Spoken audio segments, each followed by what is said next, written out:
क्या बोलते भीड़ू लोग। स्वागत है तुम्हारा एकदम झक्कास लेक्चर में तुम्हारे अपने बैंकर भीड़ू यूट्यूब चैनल पे।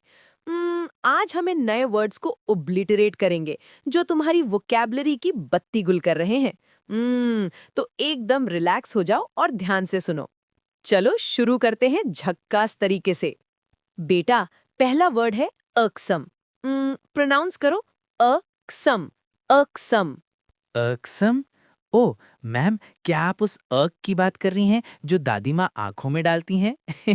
वो सम ज्यादा ही कड़वा होता है। ए दादी के नुस्खे चुप कर। इसका रियल मीनिंग होता है खींच पैदा करने वाला, यानी कॉजिंग अनॉयंस और इरिटेशन। जैसे मूवी मैं प्रेम की दीवानी हूं में ऋतिक रोशन की ओवर एक्टिंग एकदम अकसम थी भीड़ू। या वो डायलॉग आंटी सुन के ही इरिटेशन होने लगती है। ओ मतलब ही जैसे वो मीम अरे भाई भाई भाई जब कोई पकाने लगता है तो वो अकसम होता है ना। Correct, now you got it. चलो अब इसके सिनोनिम्स और एंटोनिम्स समझते हैं। Synonyms vexatious, galling, irritating, tiresome. Antonyms pleasing, agreeable, gratifying, soothing. अगला वर्ड है हॉकिश। प्रोनाउंस करो हॉक-इश। हॉकिश। हॉकिश। मैम, क्या ये वही हॉक है जो आसमान में उड़ता है और इश फिश पकड़ता है? Wow, bird party. नहीं रे ढोलक, इसका रियल मीनिंग होता है आक्रामक नीति समर्थक, यानी फेवरिंग अग्रेसिव पॉलिसी। जैसे सिंघम में बाजीराव सिंघम का एटीट्यूड क्रिमिनल्स के लिए एकदम हॉकिश रहता है। या वो डायलॉग आता माझी सटकली जब वो अग्रेसिव हो जाता है। ओ मतलब ही जैसे वो मीम मारो मुझे मारो जब कोई हॉकिश बनने की एक्टिंग करता है पर पिटाई हो जाती है। Correct, now you got it. चलो अब इसके सिनोनिम्स और एंटोनिम्स समझते हैं। Synonyms aggressive, hardline, belligerent, militant. Antonyms dovish, conciliatory, pacifist, moderate. Next word है हैपलेस। सो बोलो हैपलेस, है प्लेस। हैपलेस। ओ मैम, क्या आप हापुस आम की बात कर रही हैं जो मेरे पास लेस हैं? आउच, मुझे और आम चाहिए। अरे ओए आमचोर, इसका रियल मतलब होता है असहाय, यानी अनफॉर्चुनेट एंड हेल्पलेस। जैसे मूवी दीवार में अमिताभ बच्चन के बचपन का किरदार कितना हैपलेस था। या वो डायलॉग मेरे पास माँ है, क्योंकि शशि कपूर को लगा अमिताभ हैपलेस हो जाएगा बिना माँ के। ओ मतलब ही जैसे वो मीम अरे बेटी पुष्पा कहाँ जा रही हो जब कोई बेचारा हैपलेस बन के रास्ते पे खड़ा होता है। सही पकड़े हैं ना? Correct, now you got it. चलो अब इसके सिनोनिम्स और एंटोनिम्स समझते हैं। Synonyms unfortunate, luckless, wretched, miserable. Antonyms fortunate, lucky, blessed, privileged. ये वर्ड सीखो स्पिल ओवर्स। प्रोनाउंस करो spill overs. Spill overs. Ma'am, क्या आप उन लवर्स की बात कर रही हैं जो दूध स्पिल गिरा देते हैं? क्या गंदे लवर्स हैं। अबे ढक्कन, इसका रियल मतलब होता है अप्रत्यक्ष प्रभाव, यानी इनडायरेक्ट सेकेंडरी इफेक्ट्स। जैसे 3 इडियट्स में चतुर का वो चमत्कार वाला स्पीच, उसका स्पिलओवर इफेक्ट पूरे कॉलेज की इज्जत पे पड़ा। या वो डायलॉग उठा ले रे बाबा जब सिचुएशन के स्पिलओवर्स झेले नहीं जाते। ओ मतलब ही जैसे वो मीम गजब बेइज्जती है जब एक की गलती का स्पिल ओवर दूसरे की बेइज्जती बन जाता है। Correct, now you got it. चलो अब इसके सिनोनिम्स और एंटोनिम्स समझते हैं। Synonyms externalities, ripple effects, knock on effects, transmission effects. Antonyms isolation, containment, insulation, segmentation. अगला वर्ड है कर्सरी। बोलो क स री, कर्सरी। कर्सरी। वाओ मैम, क्या आप करी सब्जी मांग रही हैं और बोल रही हैं सो सॉरी? लाइक करी गिरा दी, सो सॉरी। चुप कर बेशरम, इसका रियल मतलब होता है सतही, यानी डन हेस्टली विदाउट डिटेल। जैसे मूवी वेलकम में मजनू भाई की पेंटिंग, उन्होंने एक कर्सरी ग्लांस दी और घोड़े पे गधा बना दिया। या वो डायलॉग ये राज भी उसी के साथ चला गया क्योंकि इन्वेस्टिगेशन कर्सरी थी। ओ मतलब ही जैसे वो मीम ये तो टट्टी है जब कोई कर्सरी काम देख के मूड खराब हो जाता है। Correct, now you got it. चलो अब इसके सिनोनिम्स और एंटोनिम्स समझते हैं। Synonyms superficial, perfunctory, hasty, desultory. Antonyms: thorough, meticulous, exhaustive, scrupulous. अगला वर्ड है prudence, sobriety. प्रोनाउंस करो prudence, prudence. प्रूडेंस? मैम, क्या आप प्रूडेंट पुडिंग खिलाने वाली हैं डांस कराते हुए?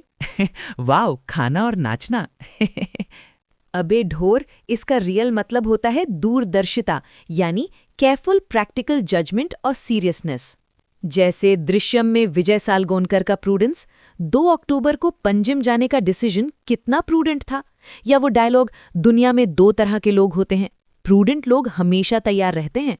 ओ, मतलब ही जैसे वो मीम, पैसा ही पैसा होगा जब प्रूडेंस यूज करके कोई स्कीम लगाई जाए। Correct, now you got it. चलो अब इसके सिनोनिम्स और एंटोनिम्स समझते हैं। Synonyms: circumspection, sagacity, judiciousness, foresight. Antonyms: recklessness, imprudence, rashness, folly. Next word है ऑस्टेरिटी. बोलो ऑस्टेरिटी, ऑस्टेरिटी. ऑस्टेरिटी? मैम, क्या ऑस्ट्रेलिया की टी पीने से रीति बनती है? वाओ, विदेशी चाय। सपने देखना बंद कर, इसका रियल मतलब होता है कठोर मितव्ययता, यानी स्ट्रिक्ट इकोनॉमिक रिस्ट्रेंट। जैसे मूवी हेरा फेरी में बाबूराव गणपतराव आप्टे की लाइफ एकदम ऑस्टेरिटी वाली लाइफ है भिड़ू। या वो डायलॉग, खोपड़ी तोड़ साले का, क्योंकि पैसे बचाने के लिए ऑस्टेरिटी फॉलो करनी पड़ती है। ओ, मतलब ही जैसे वो मीम, अभी हम इतने भी गरीब नहीं हुए जब ऑस्टेरिटी के नाम पे लोग कंजूसी करते हैं। Correct, now you got it. चलो अब इसके सिनोनिम्स और एंटोनिम्स समझते हैं। Synonyms: restraint, stringency, retrenchment, frugality. Antonyms: profligacy, extravagance, lavishness, expansionism. अगला वर्ड है बॉयंसी. बोलो बॉय एंड सी. बॉयंसी?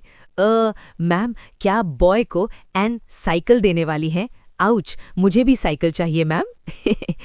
नहीं रे, इसका रियल मीनिंग होता है स्थिरता, यानी अबिलिटी टू रिमेन ऑप्टिमिस्टिक और अफ्लोट। जैसे मूवी लगान में भुवन का बॉयंसी, हारने के डर में भी वो ऑप्टिमिस्टिक रहा। या वो डायलॉग, हम जीत जाएंगे, यही तो बॉयंसी है भीड़ू। ओ, मतलब ही जैसे वो मीम, हम भी बना लेंगे, चाहे सिचुएशन कितनी भी खराब हो, बॉयंसी हमेशा ऑप्टिमिस्टिक रखती है। Correct, now you got it. चलो अब इसके सिनोनिम्स और एंटोनिम्स समझते हैं। Synonyms: resilience, optimism, elasticity, robustness. Antonyms: pessimism, despondency, gloom, slump. अगला वर्ड है कंटिंजेंट. प्रोनाउंस करो कंटिंजेंट, कंटिंजेंट. कंटिंजेंट? मैम, क्या जेंट ने टिन का डब्बा खाया है? मैम, ये तो पेट में दर्द कर देगा। अबे बुद्धू, इसका रियल मतलब होता है शर्तों पर निर्भर, यानी डिपेंडेंट ऑन कंडीशंस। जैसे मैं हूं ना में लकी का पास होना, वो पूरी तरह से राम की हेल्प पे कंटिंजेंट था।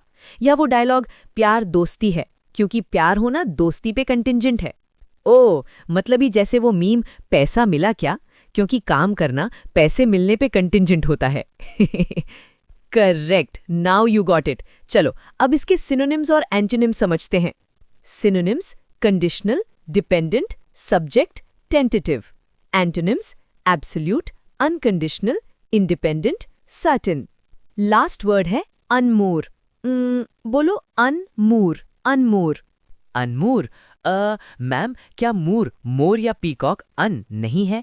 लाइक मोर चला गया क्या मैम? वाओ, नाचना बंद। खाने से बाहर निकल, इसका रियल मतलब होता है अस्थिर कर देना, यानी डिटैच फ्रॉम एंकर्स और स्टेबिलिटी। जैसे मूवी क्वीन में रानी का ब्रेकअप, उसने रानी की लाइफ को अनमूर कर दिया था भीड़ू। या वो डायलॉग, मेरा तो इतना लाइफ खराब हो गया, जब स्टेबिलिटी अनमूर हो जाती है। ओ, मतलब ही जैसे वो मीम, पांव तले जमीन निकल गई, जब कोई चीज हमें अनमूर कर देती है। Correct, now you got it. चलो अब इसके सिनोनिम्स और एंटोनिम्स समझते हैं। Synonyms: dislodge, unanchor, detach, uproot. Antonyms: anchor, stabilise, secure, root. तो भीड़ू लोग, आज की वोकैबुलरी की पेटी यहीं बंद करते हैं। दिमाग की दही तो हुई होगी, पर कसम से अब तुम्हारे अंग्रेजी के फंडे एकदम झक्कास हो गए होंगे। सो या टेंशन मत लो और इन वर्ड्स को दिमाग में फिट रखो। कल फिर मिलेंगे एक नए कल्ले के साथ और ढेर सारी मस्ती के साथ। तब तक के लिए बाय बाय भीड़ू लोग। Meet you tomorrow भीड़ू।